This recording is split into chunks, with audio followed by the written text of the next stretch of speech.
Naku po mga tol, kumilos na ang Iran. Nagbigay ng isang matinding babala dito sa Amerika pero hindi salita sa pamamagitan ng aksyon. Ano yun mga tol? Pag-usapan natin to, samahan ninyo ako. I'm just a young nigga chillin' on it.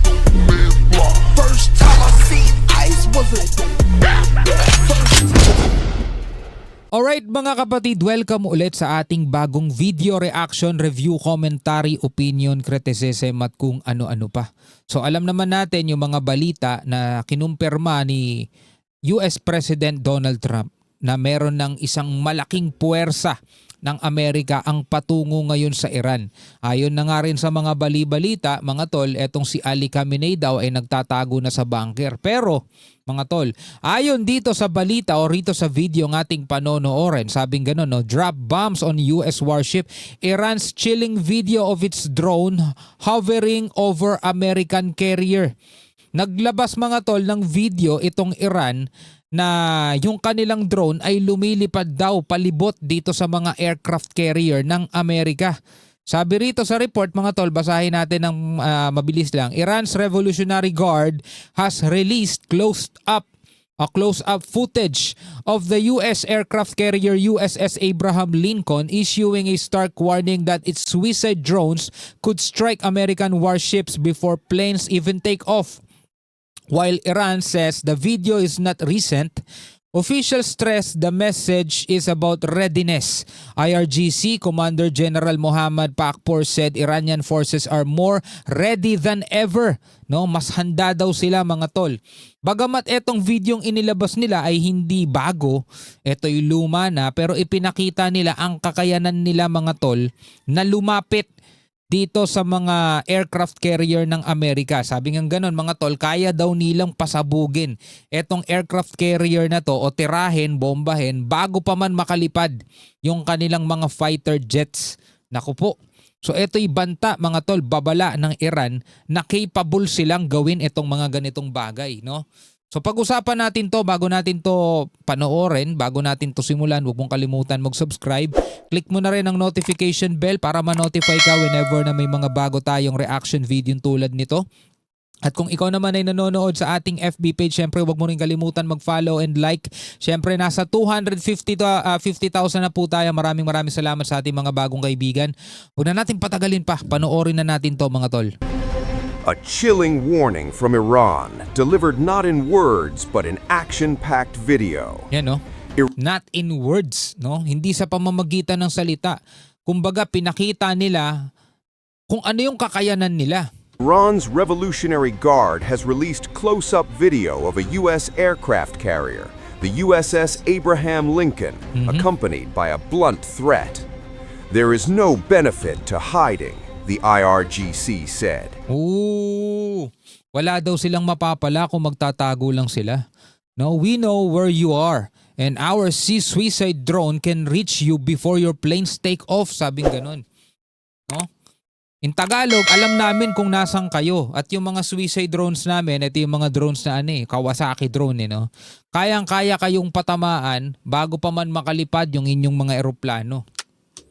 Iran says the footage is not new, but the message is. This is a signal of readiness, not a record of a current operation.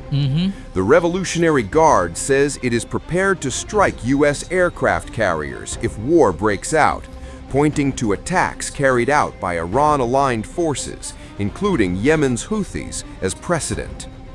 Pero dahil dito sa nilabas na footage ng Iran is inalerto lang nila yung Amerika. Nakailangan nila diyan sa palibot ng kanilang aircraft carrier is magkaroon ng isang matinding drone jammer. Yung tibong hindi mo pwedeng kontrolin ng drone mo papalapit at mawawalan ka ng signal. Siyempre kayang-kayang gawin ng Amerika yon mga tol. Kita nyo nga ginam nila yung mga mga radar, mga air defense system ng Venezuela bago pa man sila sumalakay. Kaya nga nakuha nila si Maduro Hindi gumana yung mga air defense system ng Venezuela So ngayon dahil dito sa nilabas ng Iran, bagamat hindi daw recent o hindi bago itong video na to, pero ipinakita nilang kaya nilang lapitan, kaya nilang tutukan itong aircraft carrier ng Amerika. So dahil sa ganito, inalerto nila ngayon, hukbo ng Amerika. O ngayon, paano pa kayo makakalapit? Bantay sarado na namin mga drone ninyo. Pwedeng ganon mga tol, no? Ano sa tingin ninyo? The warning comes as American warships move toward the Middle East amid rising regional tensions. On Saturday, the head of Iran's Revolutionary Guard Corps escalated the rhetoric further.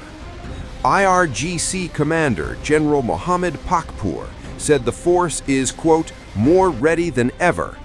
More ready than ever, sabing ganun. Mas handa sila. Mas nakahanda sila ngayon. Finger on the trigger. Finger on a trigger. Said the force is, quote, more ready than ever. Finger on the trigger. Pakpour said the IRGC is prepared to carry out any order issued by Iran's supreme leadership. His remarks were reported by Iran's Noor news outlet and confirmed by the Associated Press. The general also warned the United States and Israel to avoid what he called any, quote, miscalculation. The warning follows another statement last week by an Iranian ambassador who accused Washington and Israel of fueling political destabilization and unrest inside Iran. So sa tingin nyo nga mga kapatid, talagang magiging malaki at magiging masalimuot mga tol, etong pwedeng sumabog na naman na panibagong labanan. No? Kasi kung pagbabasehan natin etong mga nakaraang nangyari, iba dito sa Iran, halimbawa kung paano sila pinasok ng Amerika at pinasabog yung kanilang mga nuclear facilities. Diba? Makasasabi mong kaya talagang maglabas-pasok ang Amerika dyan. Maliban na lang kung sabi nila nga is mas handa na daw sila ngayon kesa sa dati, baka marami na silang mga air defense system na makakatrack o makakadetect ng paparating na B-2 bomber, yung bomber ng Amerika na malaki.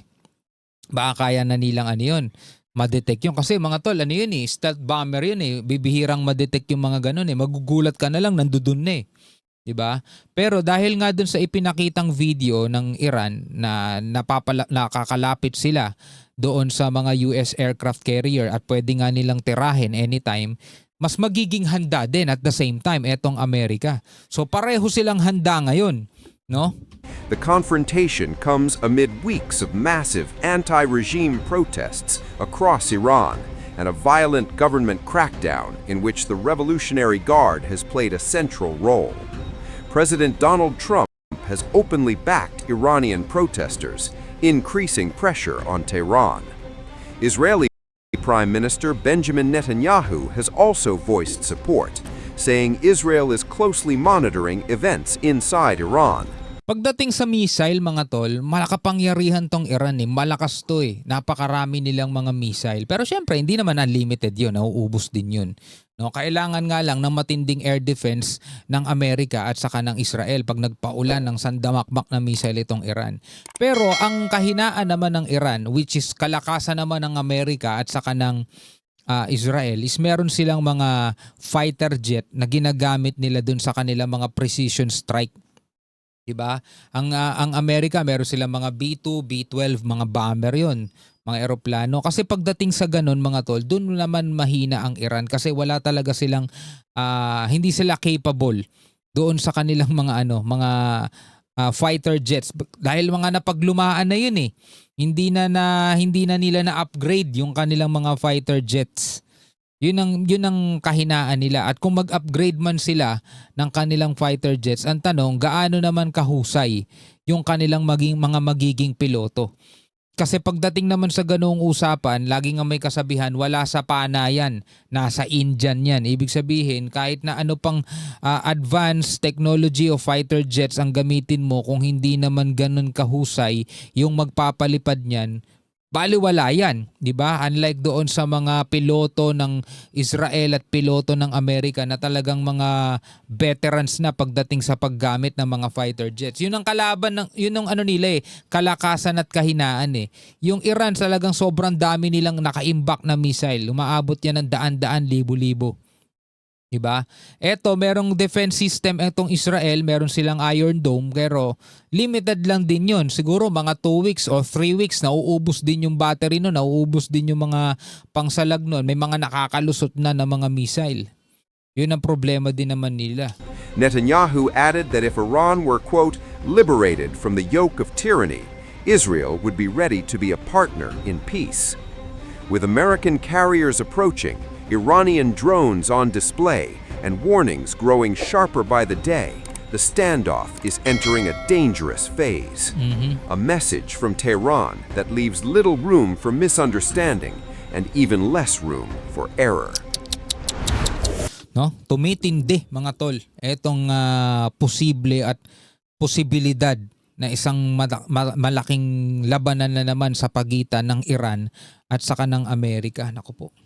Niisip ko na naman mga tol yung mga kawawang mga bata, alam mo yun, kawawang. Well, sa Amerika medyo malayo yung bansa nila. Hindi masyadong nangangamba yung kanilang mga citizen kasi hindi naman talaga sila maaapektuhan eh. Ang Amerika kasi mga tol nakapalibot eh, di ba? May mga base sila sa iba't ibang panig ng ating daigdig, so madali talaga sa kanila umatake. No, ang sasaktan talaga etong Iran pagdating sa dami ng casualties. Lalo pa ngayon nagkakaroon ng kaguluhan sa bansa nila mga tol, no, wala pa mang gera. Ang dami ng nasawi, 'di ba? Nasa last check natin is 5,400, no? Ang casualties na dun sa kanila, mga nasawi dun sa malawakang protesta. Wala pang labanan niya, wala pang gera yan ha. Ngayon may posibilidad na umatake ang Amerika. Pero nagbabala ang Iran na bago pa man kayo umatake, bago pa man lumipad yung inyong mga eroplano, ay kaya na namin kayong bombahin. Pero since nga na naglabas ng ganun ng video ang Iran, malamang handang-handa na ang US dyan. Magkakaroon na ngayon dyan ng jammer, magkakaroon na ngayon dyan ng signal jammer. Kasi itong mga drone, nangangailangan ng ng signal yan eh para makakontrol mo eh. So kung may ganun na ang Amerika, wala nang makakalipad na drone sa palibot ng kanilang mga aircraft carrier. Ano sa tingin ninyo mga tol? Pwede kayong magbigay ng komentaryo sa ibaba, no? Hanggang sa muli, ako nga pala si Shovel D. Peace out.